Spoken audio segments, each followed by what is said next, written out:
Hello, Falcon fans, and welcome here inside the Concordia women's basketball locker room. Matt Menzel being joined by the women's basketball head coach, Stacey Brunner Jones, and congratulations to Coach as she picked up her 300th career victory. That was on Saturday, January 16th, with a victory against MSOE. And what's impressive is she was able to get to 300 victories in just 437 games. And we'll talk all about getting to 300, but I guess just hitting that milestone, what does that mean to you? It's just so exciting. It's really exciting for the program, and I mentioned with Jeremy after the game, it's so exciting for the alumni to the way they've reached out and then talk about games and seasons past, and then it's exciting for this team to actually celebrate that, and that was really fun. Just really special in general for CW women's basketball. We'll talk about some of those 300 victories as we go along, but let's flash back to 2004, 2005. That was your first season at the helm. Before you even got the job, okay, you had assistant coaching opportunities at Loris with Winona State. How did it come about, or when did you find out that the Concordia job was open? What made that position attractive to you? Well, I had done many camps through WCSS here on campus, and really Concordia was camps to me. I mean, that's why I was here in the summer. And then I was assistant at Winona State, and Rick Reel, who happened to be working here, reached out and said there was an opening. And I came and I interviewed the first time, and to be honest, I didn't know if I was really interested after the first interview, and I didn't get to meet the players at that point. And then I came back for a second interview and met with the team, and Stacey Rush reached out to me via phone, my office phone at Winona State, and she wanted me to be her coach, and that just really meant a lot to me, and having Rick Reel here was exciting for me, so I accepted the position. So when you got the job, how did you find out that the job was yours? And I guess, you kind of touched on it a little bit, but what was your reaction upon realizing, hey, after being an assistant for a number of years, this is your first opportunity now to be the head coach? Right. Dr. Barnhill called me, and of course I was excited. And then moving from Minnesota down here and just getting all that stuff figured out. But the excitement, it's so funny because so many years later, I try so hard to remember those things, remember that first year, remember the excitement of getting the job. And I did know it was going to be an uphill battle. It was kind of a turnaround situation, but just excited to have my own players and really start to build what I envisioned CW women's basketball to be. Certainly after being an assistant coach, I think a lot of assistant coaches would tell you, hey, I think I'm ready to take that next step. You certainly probably felt like you were ready to take that next step to be a head coach, but okay, so the first season comes. Do you feel like you were truly prepared? How did you go about preparing to becoming a head coach, and maybe what did you learn from that first season? Well, and I was an assistant for Terry Sheridan at Winona State and Tamlin Tills at Loris College, and I was able to coach some summer teams and stuff like that, but there really isn't anything. I had great experiences being an assistant, but then once it's your job, there's so many things you learn on the fly. Or you think you would do it one way, and then it turns out not to be the way, and a lot of trial and error. But having a vision, man-to-man defense was a big deal to me. High expectations was a big deal to me. Discipline was a big deal to me. And even though I was a young coach, to be able to instill those things from the get-go, I think was very helpful in the transition and just the start of my tenure here. So did you find there to be a lot of surprises, challenges those first couple of years? Well, everyone knows that first year we were 6-20, 6 wins. Matt. Well, I don't know if they know, but they do now. 6 wins. That was challenging.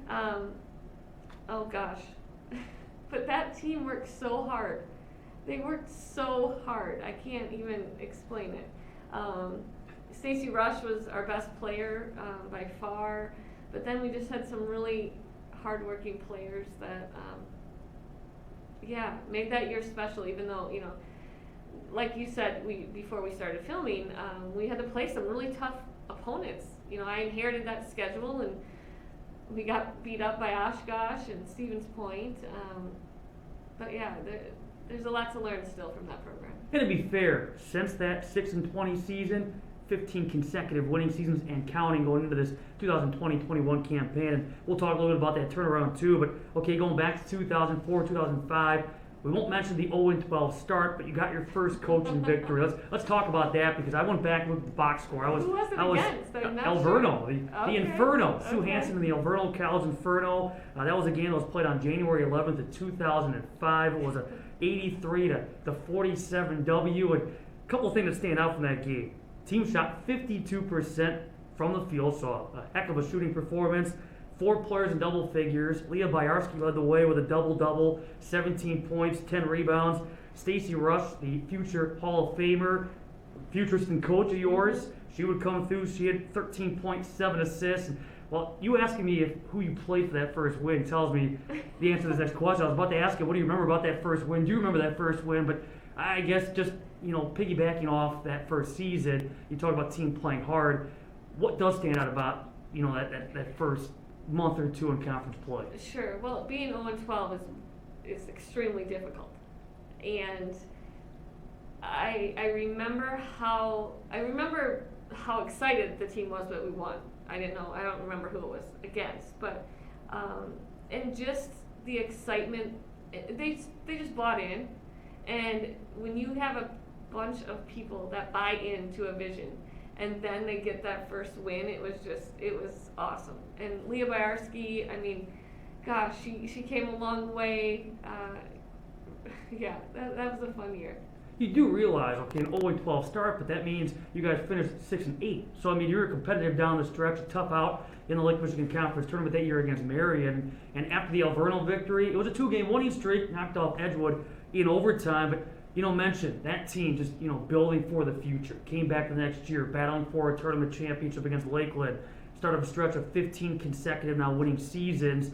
When you look at the last now 15 years, is there one or two things you point at and say, this is the key, this is why we've been successful, this is how we've been able to maintain that success? Well, definitely recruiting is every college coach's, it's their main focus. They need to have the best players that they can get. And, the Krista Mayu, her class, that was a big class, right? I think that helped us get that big jump. And I can tell you that climbing to the top is so much more fun than trying to stay on the top. And I didn't know that as a young coach. It was so fun to start knocking off people and being the best team. That was so fun.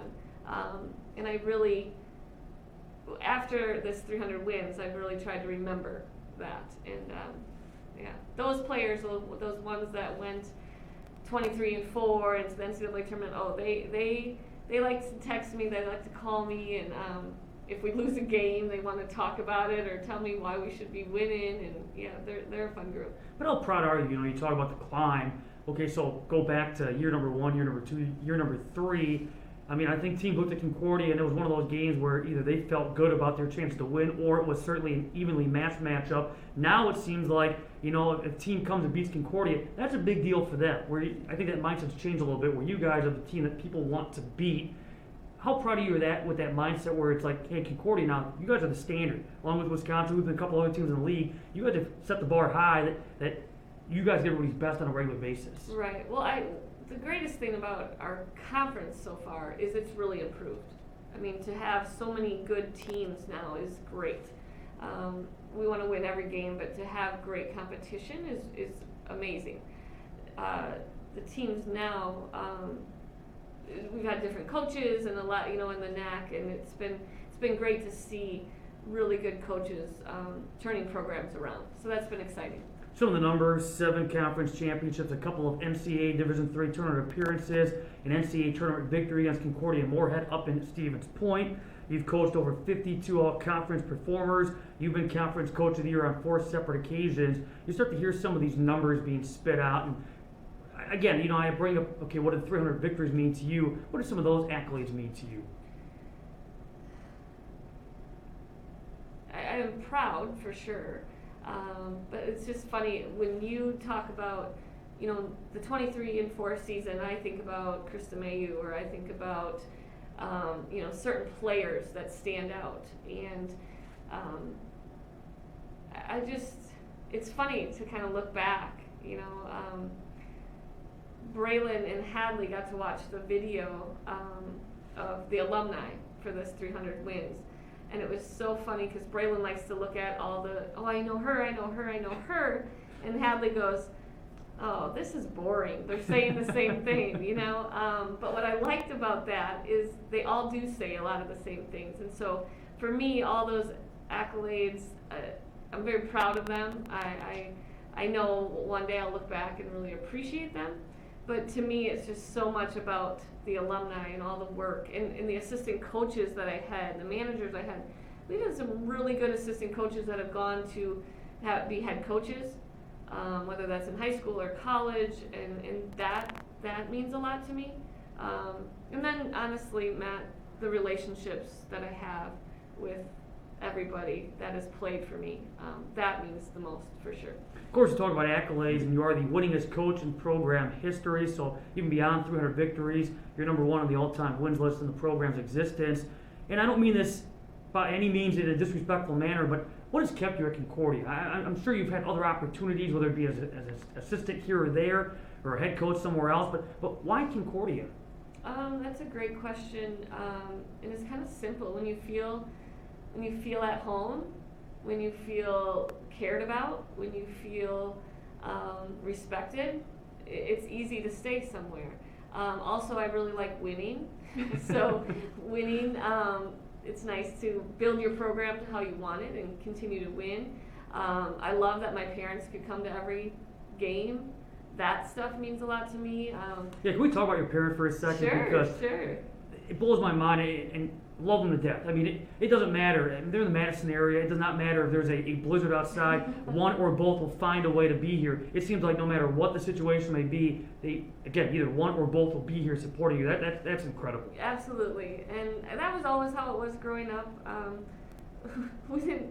We didn't always have big family vacations or stuff like that, but it was either going to my basketball tournaments or stuff like that. And they really allowed me to do what I love to do, and that means a lot to me. And they're not retired, or my mom just retired, but them to come to a 7 o'clock game and drive 2 or 3 hours and then go back and go to work the next day. But work ethic has really come from them, the work ethic that I've had, and hopefully I'm instilling in my kids. So. Putting you on the spot a little bit, and I know you talked about the players, and when you think about years, you think of the players, but are there games that stand out, certain games that maybe stand out above the rest? Obviously, Sure. You think NCAA tournament victory, but I mean other games that maybe jump out? Yeah, I would say obviously the NCAA tournament victory, that was a lot of fun. And just to have so many people from Concordia drive up to Stevens Point, and that's a big deal. And the cheer team was there, the band was there, it was really special. And to do something that no one had done in this program before was special. A big win at Wisconsin Lutheran, last second win, that was a big one, that was fun. I think we got in that large bid that year. Tiffany Hendrickson, she hit a last second shot against Rockford at home, and as a coach, we got a defensive rebound, and everybody has different philosophies. Do you call a timeout? Do you let them go? And I just let them go, and Tiffany Hendrickson got that jumper and made it, and that was really fun. Can I bring up a random game? I mean, Please. It's a loss. I feel like you know my games so much more than I do. But it's a loss, but I think it's an important loss because I think it turned things around going forward. Year number 2. Okay, you go from 6 wins, all of a sudden you're in the Lake Michigan Conference Tournament Championship game. You lose at Lakeland, but you talk about going from one year to the next, from one extreme to the next, and it seemed like at least going into that off season for year number 3 for you, it made the players that much hungrier, but they also knew what it took to get to that championship game and then to finally get over the hump. Absolutely, and coaches get that.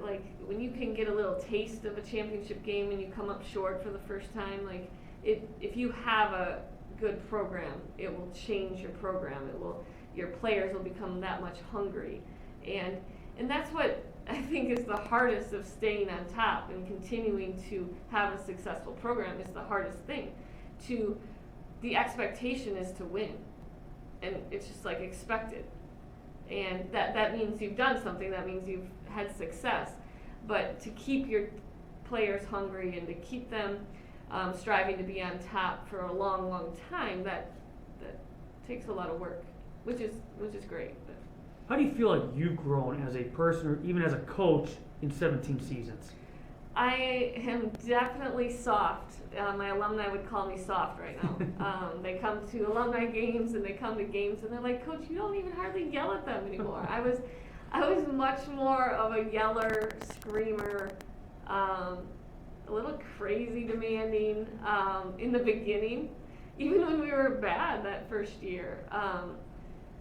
Now, I would say once I had my kids, I've changed a lot as a person.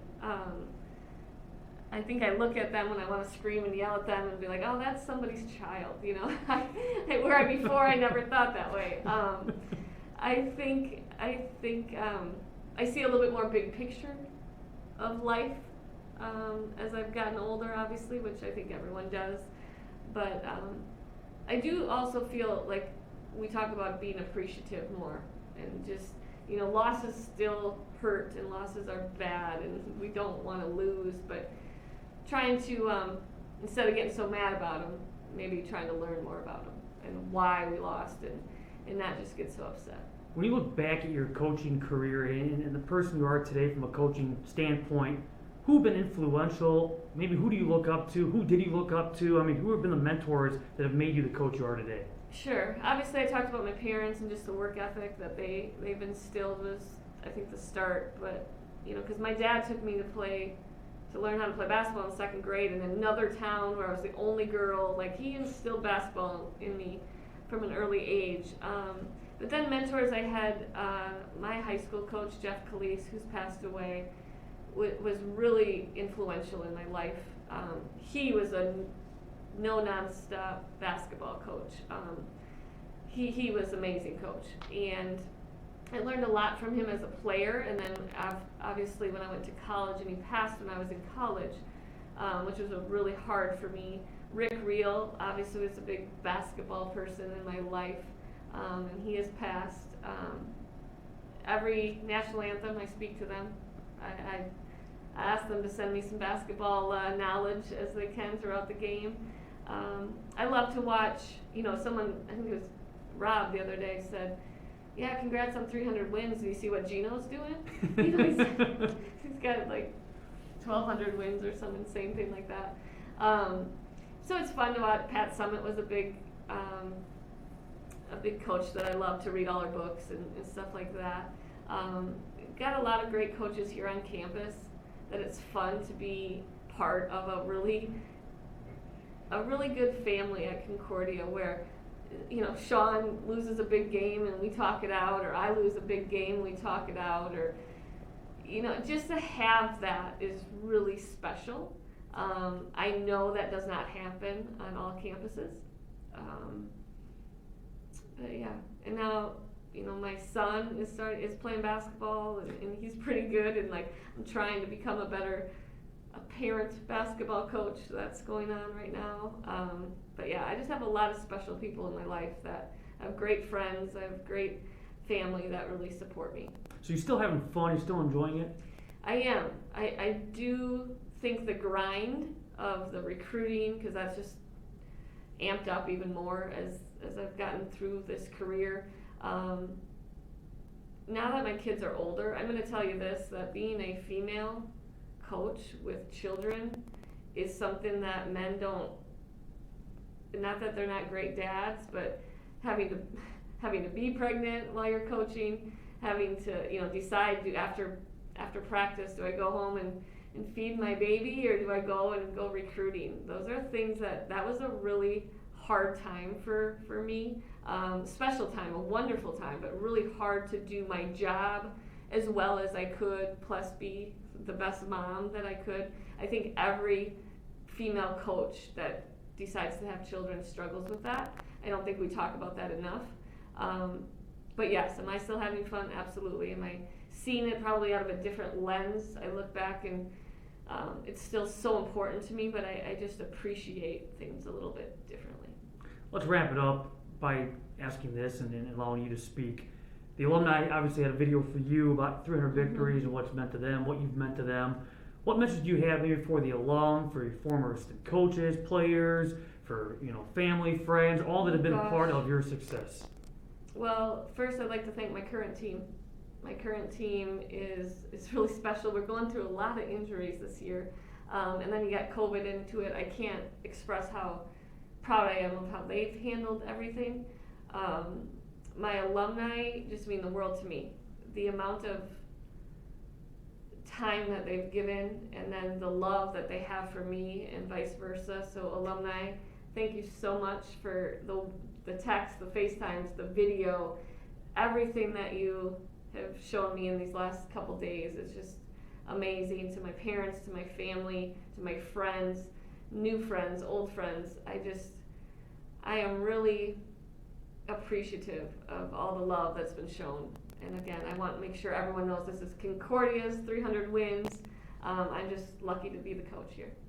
Well, Coach, thanks a lot for your time. Congratulations on 300 victories. Now go get 301, and we'll talk again hopefully in the not too distant future. Well, thank you, Matt, and I would like to thank you for covering this program since the first year. And it was really important for me to have you interview me, because you have been to the Bahamas with us, you've been to tournaments with us, you've been to everything with us, so thank you for that.